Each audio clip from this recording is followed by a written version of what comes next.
Hi, Kalidasa here. I'm going to talk about meditation and what that is, what it actually is. When I was a kid, I meditated a fair amount. I didn't know that's what I was doing. And I think a lot of us actually do that. I think a lot of people meditate and don't realize that that's what they're doing. And you'll see that as more true later on here. Um, But I remember later in life, when I was a little older, somebody told me that a German man told me he would teach me a meditation. I got all excited. I mean, I become interested in meditation at the time, and I was all excited. I get to learn about meditation. Oh, cool. And he never did, but I ended up learning a lot about meditation over the last few years, and so one of the things I learned about meditation is what it actually is, which is really basically it's a focusing of your attention. And we hear a lot today about mindfulness meditation and what that is. And that is focusing your attention on yourself, on what you're doing and what is actually happening in the moment. It can be how you're feeling physically, it can be how you're feeling emotionally, it can be just noticing what's going on around you and being present with that. And we'll just take a moment and see, we go through about 95% of our lives, maybe even more, just on autopilot. We don't really pay attention to what's going on. So just take a moment and, just notice that you're watching this video, but look around a little bit and, notice that you're actually in a room or outside or whatever, and you're actually looking at something, you're actually seeing it, you're hearing things, you feel your body and the presence of your body, how it feels where it's sitting or whatever position you're in. And just being aware of that. That alone is a meditation.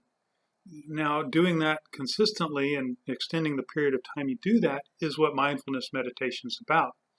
It's about being present with yourself, with what's going on consistently. Now, it's not going to happen always. It's not going to be always. That's impossible. I mean, well, it is possible, but it's way down the road. It takes a long time to get there, many lifetimes in most cases, or maybe you've already done that many lifetimes and you can finish it up in this one. So anyway, that's just one example. Another example, perhaps a better example that people can almost definitely all relate to is study. Now, when you study, you focus your attention on something, which is meditation. So you're focusing your attention. And there are actually 3 steps to this. There's the concentration, where you keep bringing your attention back. You keep coming back. So like if you're on your studies or you're doing your mindfulness meditation, your attention wanders and you bring it back. You come back to yourself. You come back to noticing what it is you're doing, what your purpose is, whatever that is. It can be your study. It can be listening to your partner. It can be doing your job.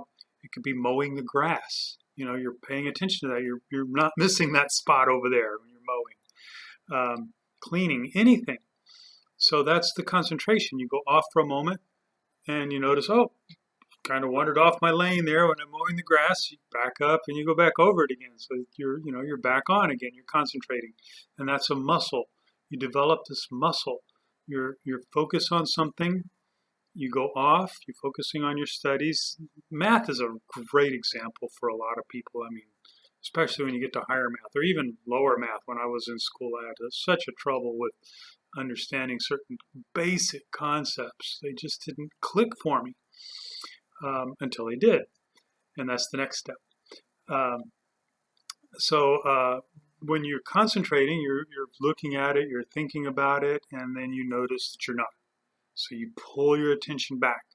You're strengthening that muscle. It's just like lifting weights. Every time you pull your attention back, that muscle is getting stronger. So you're just constantly bringing yourself back, going off and coming back, going off and coming back. Pretty soon, you're going off less often. It's easier to come back.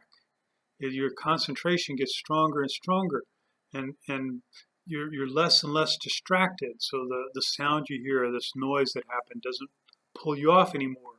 You're hungry, but so what? I'm here. I'm paying attention to this. The hunger pangs don't pull you off anymore. So whatever it is that distracts you doesn't have as much strength anymore, doesn't have as much power over you, which is essentially what it is you're doing. You are coming to the forefront, coming past all these automatic actions and reactions.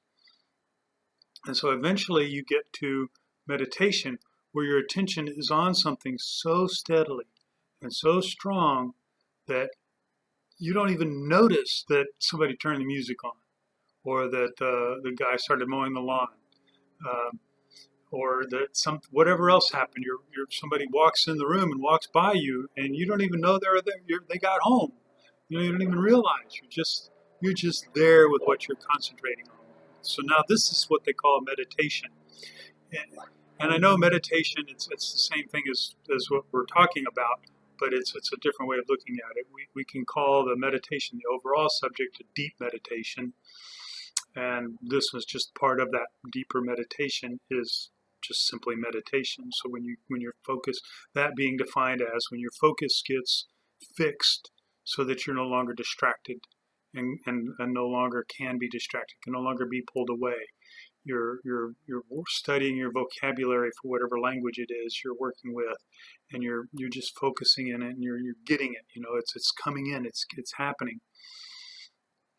But there's still not complete in study. It still might not be complete. There's still a little more to it. There's something you're missing. This happened with me when I was studying holistic healing. It still happens on that subject quite a bit. But there was this one concept one time that I just couldn't get.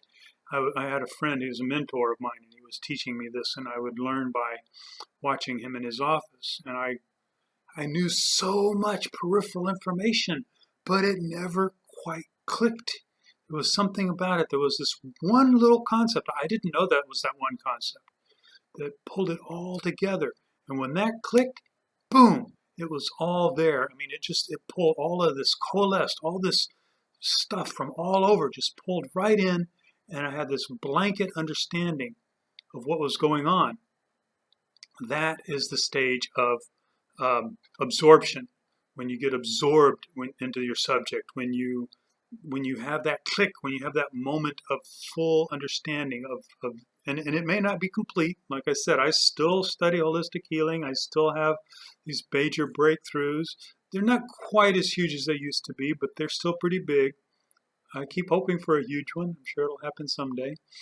But anyway, that's what happens. It's you concentrate on something until you're meditating on it, you're focusing on it exclusively, and then you click, and then it clicks. You understand all of a sudden the theorems in the math and the postulates, and they all come together, and you just have this complete understanding of this concept that you've been struggling with, and it's just there for you. So let's give another example of a deep meditation, which is the enlightenment technique. And I'm going to try not to go into full depth of that. There's another video on the enlightenment technique you can watch, and an article. Anyway, the basic technique is you focus on yourself. So all enlightenment is self-enlightenment. So that's what I like to work on personally. There's other possibilities, but it's still, no matter what, the enlightenment always happens on self. So you focus on the self. You keep bringing your attention back. In the enlightenment technique, you're contemplating, who am I, or what am I? Those are two basic questions that you focus on for this process. And so you're focusing on it, and you get distracted because who you are appears to be this picture on a driver's license and a name written there. That's who I am. You're distracted. You get past that, you bring your attention back to yourself, and you start to become a little more focused on yourself. You get more and more clear. All these little extraneous things that you think you are start to fall away. They start to just get burned off. The technique is developed such that happens faster and faster and faster. Again, watch that video. It's a very good one, a good article too, to understand this fully. But anyway, you're doing this meditation, this deeper meditation, and you're focusing on yourself, and your attention goes off. All of a sudden you're thinking about something else. whatever that is, a time you had in the past when you were younger. And so you're remembering that. And that's a distraction. So you pull your attention back. Then you get lost on something else. You think of something you need to do at work. And you're like, oh, you're over here now. Oh, wait a minute. Come back. So that concentration, you're building that muscle. You're coming back, until eventually you're meditating on yourself. And in the enlightenment technique, this happens for fairly long periods of time, maybe even minutes. It can be 2 or 3 minutes, or even 4, sometimes 5 minutes. It's not. It doesn't sound like a huge amount of time, but believe me, it is. When you get to that point and you understand this technique and you've practiced it a while, you'll understand that just a few seconds is a long time to really focus on yourself. So anyway, you're meditating on yourself. You have your attention steadily on yourself and nothing else. You're not distracted by anything.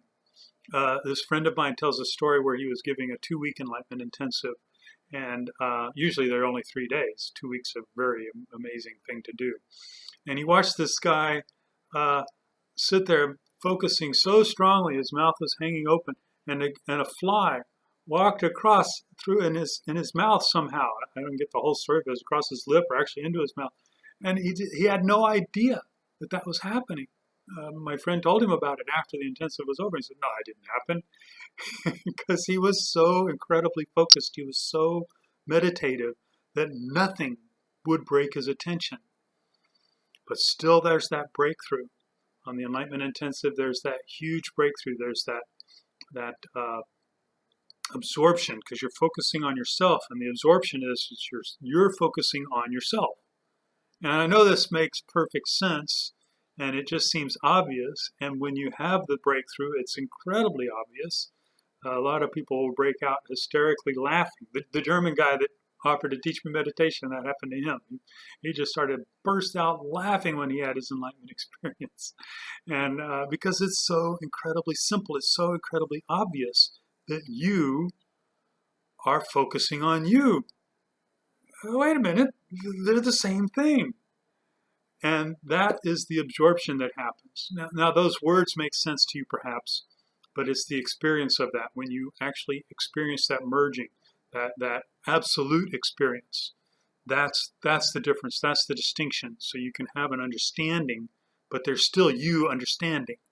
So there's still this separation. There's a dichotomy happening there. But when there's no longer self and something else as self, then that is the absolute absorption of this meditation. When you absorb into that self, when you fully get that. So I recommend taking an enlightenment intensive, another video on that if you're interested, because this process is very powerful. But anyway, back to meditations. So anytime you're meditating, these 3 stages, these 3 steps will happen. And even if you just are on the first one, and you stay on that first one for a long period of time, no problem. It's not a problem at all. We're talking a project that takes lifetimes, many, many lifetimes, more than we can count even probably more than we can count. I haven't counted all mine. I don't know. I haven't experienced them all. But whether you believe in lifetimes or not, doesn't matter. If it's just this lifetime, as you get older, you get more focused, you get more able. You remember back when you were in school and trying to study. You can do that now. You're in first grade. I spent so much first grade staring out the window. And now if I were in school and class studying, when I take workshops, I do that occasionally, and I am just there. My attention is very solid. So you improve. That gets better. So whatever stage you're at, notice where you are. Notice what's happening. Notice when you have those huge breakthroughs, when you absorb that, when you get that absorption, when you fully grasp that. And that is your meditation process, or your deep meditation. It's this process of these 3 stages. So anyway, understanding that, you can probably meditate and on your own, get a deep understanding of whatever it is you're doing, just on your own. You probably don't need anything else to understand that, to learn this. There's a lot of videos I have on different meditations. They're not all up as of this recording, but they will be up gradually. I have a list I'll probably add to the list, and as the listing, as the links come live, you can check out those different meditations. So anyway, meditation, it's really very simple, and I'm sure you've already done it. So thank you for watching, and you have a great rest of your day. Bye. Thanks for watching. There are a lot more videos like this coming out over the next few months and years on yoga, yoga philosophy, spirituality, meditation, and more. But I can't do this without your help. Would you consider donating to help defer the costs? It would be greatly appreciated. And you can subscribe to Kalidasa.com so you know when anything new comes out. The links are below. My name is Kalidasa, a longtime yogi and yoga teacher, and now I am presenting some of what I have learned over the last few decades. My desire here is for you to find value for your life. And please ask questions and give comments. They help inspire what to present.